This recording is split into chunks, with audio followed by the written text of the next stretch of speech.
30 డేస్లో ఎలా కంప్లీట్ చేయాలో చూద్దామండి. మనకి వీలైనంత ఈజీగా చెప్పడానికి నేను ట్రై చేస్తాను.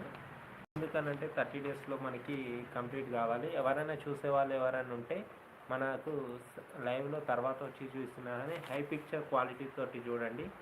ఎందుకనంటే నా ఫోన్లో కెమెరా అనేది సరిగా వర్క్ అవ్వట్లేదు. సో హై పిక్చర్ క్వాలిటీ తోటి చూడండి. సో ఇవాళ వచ్చేసి మనకి బయాలజీ యొక్క ఇంట్రడక్షన్ తోటి మనం స్టార్ట్ చేద్దాము. బయాలజీ అనే పదం వచ్చేసి మనకి గ్రీకు భాష పదం అండి. బయాలజీ వచ్చేసి మనకి ఏ పదము? గ్రీకు భాష పదం. ఇందులో బయోస్ అంటే మనకి బయోస్ని 2 పదాలుగా విడగొట్టచ్చు. ఒకటి బయోస్. బయోస్ అంటే మనకి జీవం అని అర్థము. అలాగే లోగోస్ అని అంటే మనకి అధ్యయనం చేయడం అని అర్థమవుతుందా? బయాలజీ అనే పదం మనకి గ్రీకు పదము. అలాగే వచ్చేసి మనకి లోగోస్ అని అంటే అధ్యయనం చేయడం అని అర్థం. అలాగే జీవశాస్త్రం అన్న పదాన్ని మొట్టమొదటగా ఎవరు పేర్కొన్నారు అంటే జీన్ లామార్క్ అనే శాస్త్రవేత్త మొట్టమొదటగా కనుక్కున్నాడు. బయాలజీ అనే పేరు పెట్టింది. తర్వాత మనకి ఫాదర్ ఆఫ్ బయాలజీగా ఎవరిని పేర్కొంటారు అని అంటే అరిస్టాటిల్ని మనము ఫాదర్ ఆఫ్ బయాలజీగా పేర్కొంటాము. ఫాదర్ ఆఫ్ బయాలజీగా మనం అరిస్టాటిల్ని పేర్కొంటాము. గుర్తుంచుకోండి, ఇది చాలాసార్లు అడిగిన క్వశ్చన్ అండి. ఫాదర్ ఆఫ్ బయాలజీగా మనం అరిస్టాటిల్ని పేర్కొంటాం. అలాగే లివెన్హుక్ అనే శాస్త్రవేత్త వచ్చేసి మనకి మైక్రోస్కోప్లని తయారు చేసిన మొట్టమొదటి శాస్త్రవేత్త ఎవరు అనే ఒకవేళ మీకు క్వశ్చన్ వస్తే మీరు పెట్టాల్సింది వచ్చేసి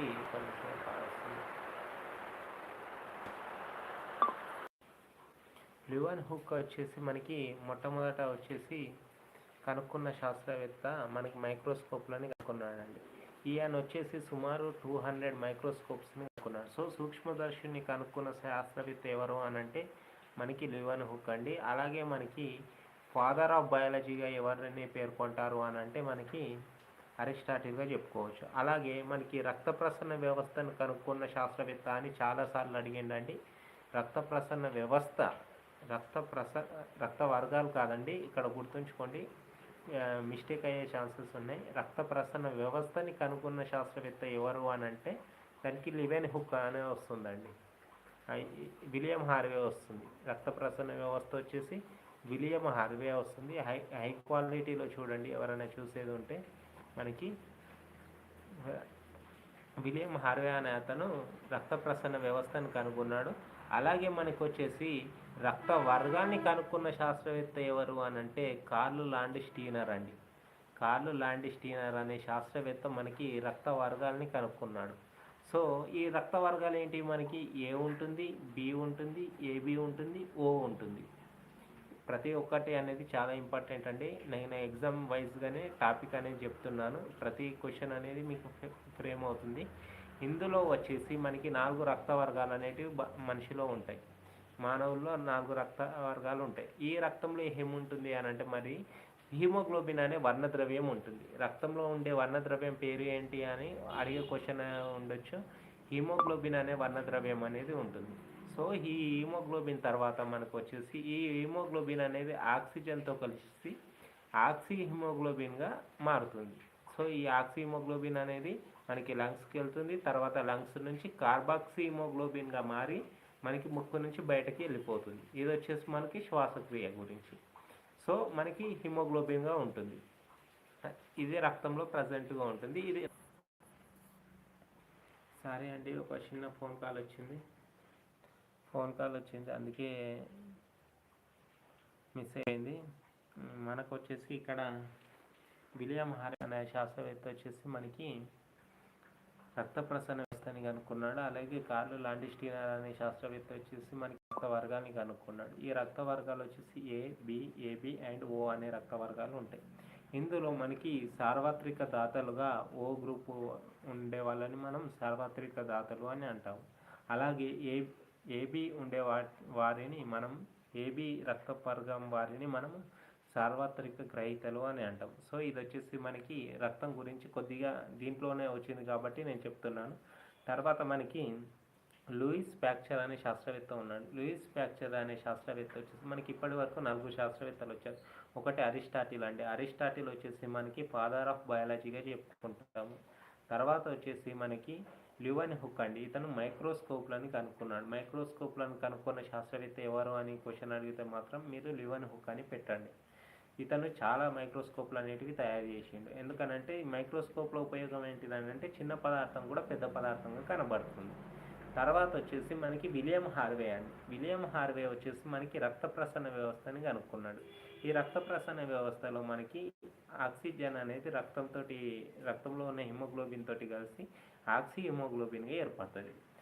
ఈ రక్తం గడ్డ కట్టకుండా ఉండడానికి ఒక పదార్థం ఉంటుంది. ఆ పదార్థం పేరే హెపారిన్ అండి. మీరు వింటున్నప్పుడు ఒకవేళ మీరు ఏదైనా ఇంపార్టెంట్ అనిపిస్తే మీరు నోట్స్ రూపంలో రాసుకోండి.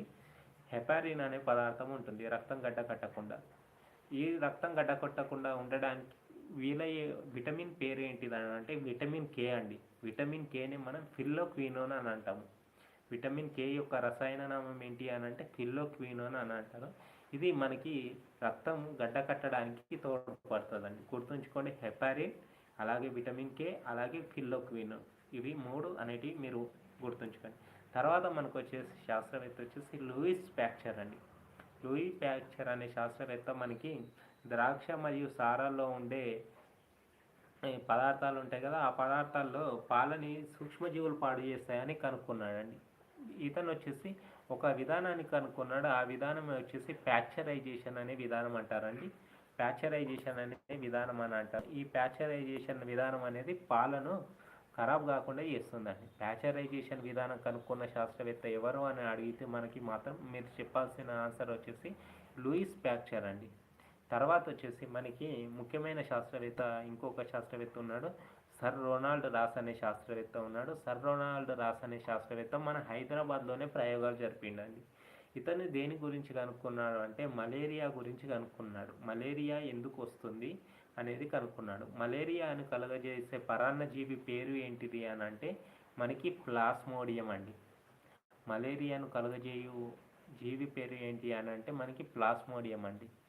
ప్లాస్మోడియం అనేది మనకి మలేరియాను కలుగజేస్తుంది.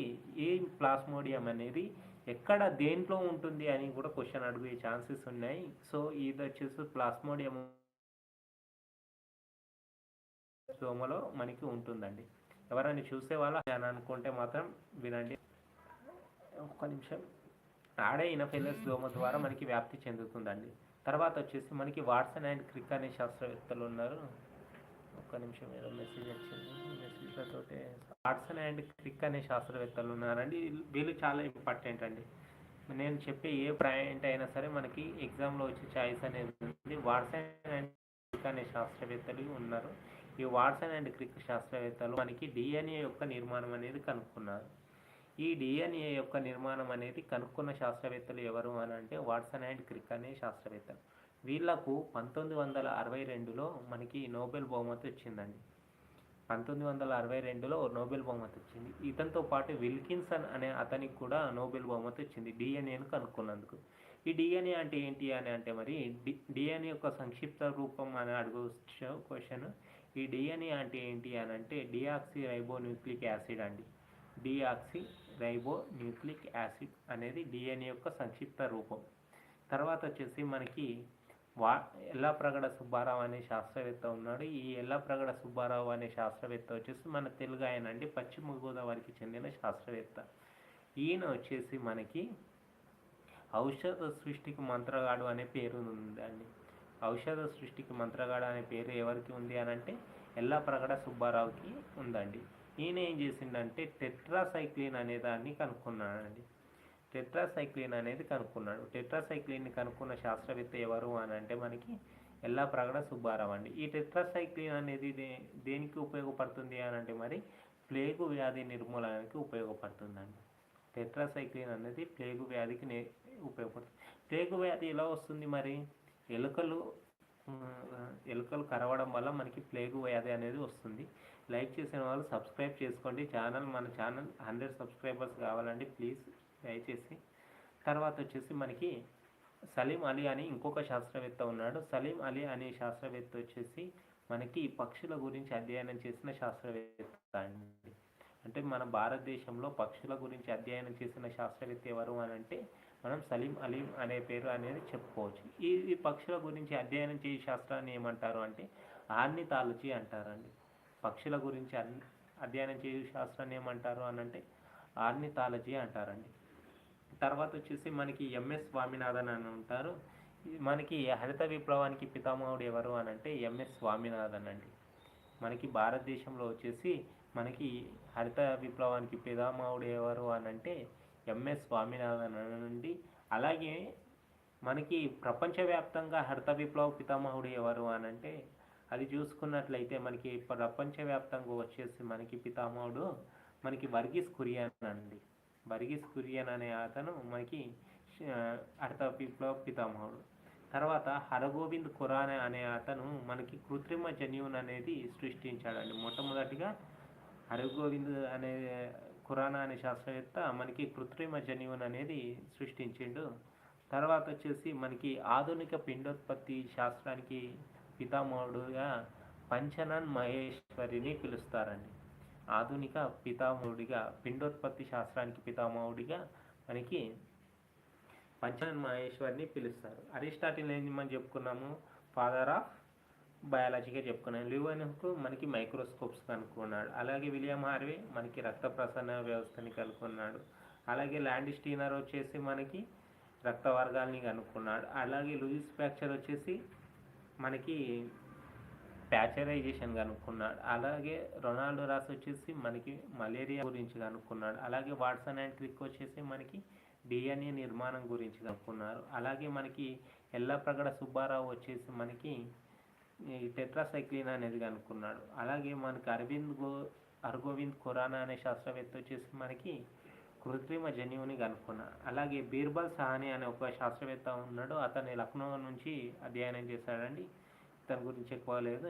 ఎడ్వర్డ్ జెన్నర్ అనే శాస్త్రవేత్త మశూచికి వ్యాధి కనుక్కున్నాడండి. వ్యాక్సిన్ల పితామహుడు ఎవరు అని అంటే ఎడ్వర్డ్ జెన్నర్ అండి. గుర్తుంచుకోండి, వ్యాక్సిన్ యొక్క పితామహుడు అని చాలాసార్లు అడిగిండు క్వశ్చన్ ఆర్ఆర్బీ గ్రూప్ డిలో. నేను చూసిన దాని ప్రకారం ఆ శాస్త్రవేత్త పేరు వచ్చేసి మనకి ఎడ్వర్డ్ జెన్నర్. మశూచి వ్యాధికి వ్యాక్సిన్ కనుక్కున్నాడు. వ్యాక్సినేషన్ పితామహుడిగా ఇతన్ని పిలుస్తాం. తర్వాత వచ్చేసి లిన్నేయస్ అనే శాస్త్రవేత్త ఉంటాడు. ఇతను లిన్నేయస్ అనే శాస్త్రవేత్త ఏం చెప్పిండనంటే బినామీకరణ సిద్ధాంతాన్ని కనుక్కున్నాడు. అంటే ఏ జీవికైనా సరే రెండు పేర్లు ఉంటాయి. అందులో మొదటిది వచ్చేసి జాతి, రెండోది వచ్చేసి ప్రజాతి అని పేర్కొన్నాడు. ఫంక్ అనే శాస్త్రవేత్త ఉన్నాడండి. ఫంక్ మనకి విటమిన్స్ని కనుక్కున్నాడు. ఫంక్ అనే శాస్త్రవేత్త మనకి విటమిన్స్ని కనుక్కున్నాడు. విటమిన్స్ అనేటివి రెండు రకాలుగా ఉంటాయండి. ఒకటి వచ్చేసి మనకి నీటిలో కరిగేవి, అలాగే మనకి వచ్చేసి కొవ్వులో కరిగేవి. నీటిలో కరిగేవి వచ్చేసి మనకి బీసీ అండి. బీసీ అనే విటమిన్స్ అనేటివి నీటిలో కరుగుతాయి. ఏడిఈకే అనేటివి కొవ్వులో కరుగుతాయి. విటమిన్ బి యొక్క రసాయన నామం వచ్చేసి థయామిన్ అండి. విటమిన్ సి యొక్క రసాయన నామం వచ్చేసి స్కర్వియా. ఇది మనకి ఆస్కార్బిక్ ఆమ్లం అండి. విటమిన్ బి1 థయామిన్ అండి. థయామిన్ లోపం వల్ల మనకి బెరీ వ్యాధి వస్తుంది. విటమిన్ సి వచ్చేసి స్కర్వీ అండి. విటమిన్ సి లోపం వల్ల మనకి స్కర్వీ అనే వ్యాధి వస్తుంది. విటమిన్ సి యొక్క రసాయనం వచ్చేసి ఆస్కార్బిక్ ఆమ్లం అండి. ఇది వచ్చేసి మనకి దీని గురించి. అలాగే కొవ్వులో కరిగే విటమిన్లు వచ్చేసి విటమిన్ ఏ, డిఈకే అనేవి కొవ్వులో కరిగే విటమిన్లు.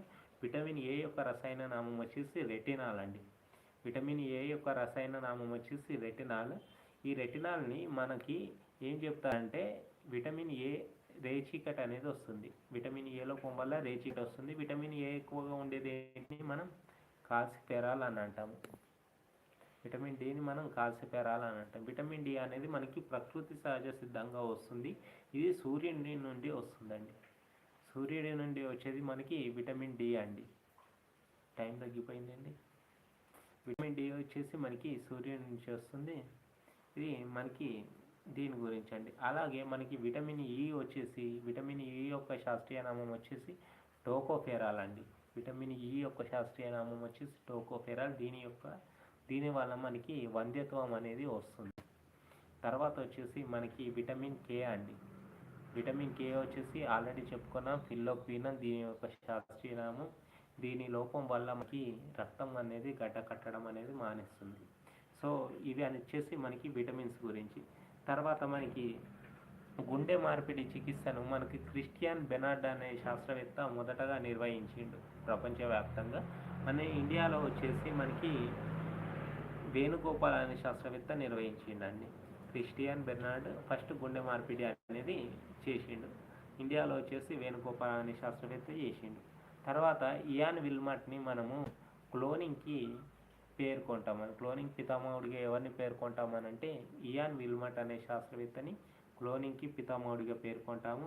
తర్వాత ల్యాండ్ స్టీనర్ మనం చెప్పుకున్నట్టే బ్లడ్ గ్రూప్స్ కానీ అని చెప్పుకోవచ్చు. అలాగే ఈసీజీని కనుక్కున్నది ఎవరు అంటే యాంతో వాన్ అండి.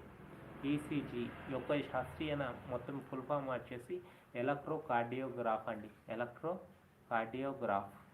తర్వాత వచ్చేసి మనకి అలెగ్జాండర్ ఫ్లెమింగ్ అనే శాస్త్రవేత్త ఉన్నాడు. ఇతను పెన్సిలిన్ని కనుక్కున్నాడు. ఇతను పెన్సిలిన్ కనుక్కోవడం వెనుక ఒక స్టోరీ ఉంటుంది, అదంతా మనకు అవసరం లేదు. పెన్సిలిన్ని కనుక్కున్న శాస్త్రవేత్త ఎవరు అని అంటే అలెగ్జాండర్ ఫ్లెమింగ్. దేని నుంచి కనుక్కున్నాడు అని అంటే మనకి పెన్సిలియం నొటేటం అనే శిలీంధ్రం నుంచి అలెగ్జాండర్ ఫ్లెమింగ్ అనే అతను మనకు కనుక్కున్నాడు. తర్వాత వచ్చేసి మనకి ప్యాట్రిక్ స్టెప్టర్ అండ్ ఎడ్వర్డ్స్ అనే వాళ్ళు మనకి టెస్ట్ బేబీని కనుక్కున్నారు.